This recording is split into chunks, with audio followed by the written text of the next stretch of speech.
امام شمس الدین سخاوی رحمۃ اللہ علیہ اپنی کتاب القول البدیع میں اور علامہ نبہانی رحمۃ اللہ علیہ کتاب سعادت الدارین میں یہ واقعہ درج فرماتے ہیں کہ ایک بزرگ سیدنا حضرت ابو الحفظ رضی اللہ تعالی عنہ ان کا وصال ہو گیا۔ ان کے وصال کے بعد کسی نے ان کو خواب میں دیکھا اور ان کی بارگاہ میں عرض کی ما فعل اللہ بک، اللہ تعالی نے آپ کے ساتھ کیا معاملہ فرمایا ہے؟ وہ فرمانے لگے کہ اللہ تعالی نے مجھ پر بڑی رحمت فرمائی اور میری بخشش فرما دی اور مجھے داخل جنت کر دیا۔ اب خواب دیکھنے والے نے خواب ہی میں عرض کی حضور والا یہ ارشاد فرمائے اللہ تعالی نے آپ پر جو یہ رحمت فرمائی، یہ انعامات فرمائے،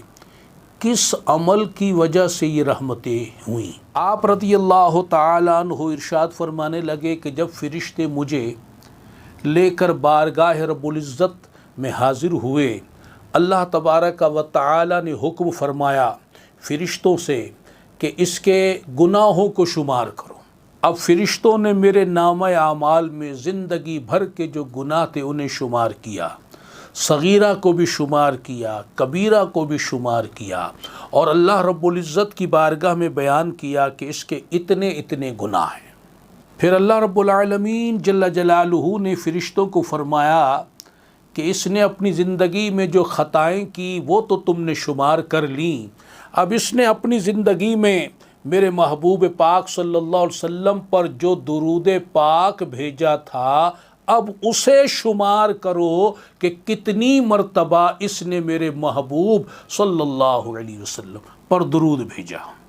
اب فرشتوں نے درود پاک کو شمار کرنا شروع کیا اور اللہ تعالیٰ کی جناب میں عرض کیا کہ یا اللہ اس نے اتنی اتنی مرتبہ تیرے حبیب پاک صلی اللہ علیہ وسلم پر درود پاک بھیجا ہے، اب وہ درود پاک گنتی میں گناہوں سے زیادہ تھا۔ اللہ تبارک و تعالی جل شانہ نے جب یہ بات سنی تو اپنے فرشتوں کو ارشاد فرمایا اے فرشتوں گواہ ہو جاؤ، میں نے اس کا حساب معاف کر دیا ہے اور بغیر حساب و کتاب کے اسے جنت میں داخل کر دیا ہے۔ صلو علی النبی صلی اللہ تعالی علیہ وآلہ وسلم۔